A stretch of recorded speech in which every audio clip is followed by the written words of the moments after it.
तो शायर कहता है कि चला कोई ऐसी नज़्म कहूँ, चला कोई ऐसी नज़्म कहूँ जो लफ्ज़ कहूँ वो हो जाए, बस अश्क कहूँ और एक आंसू तेरे गोरे गाल को धो जाए। इसी तरह उसकी ख्वाहिशात का सिलसिला जारी है। देखिएगा कि क्या कहता है आगे वो, बस अश्क कहूँ और एक आंसू तेरे गोरे गाल को धो जाए, मैं आ लिखूँ तू आ जाए, मैं बैठ लिखूं तू आ बैठे, मेरे शाने पे सर रखे तू, मैं नींद लिखूं तू सो जाए, मैं कागज़ पर तेरे होंठ लिखूं, तेरे होंठों पे मुस्कान आए, आ हा, तेरे होंठों पे मुस्कान आए, मैं दिल लिखूं तू थामे दिल,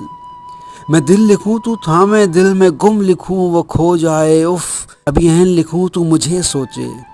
अभी ऐन लिखूं तू मुझे सोचे, फिर शीन लिखूं तेरी नींद उड़े, आह हा, जब काफ लिखूं तुझे कुछ कुछ हो, और जब मैं इश्क लिखूं तुझे हो जाए, मैं इश्क लिखूं तुझे हो जाए। वाह कमाल।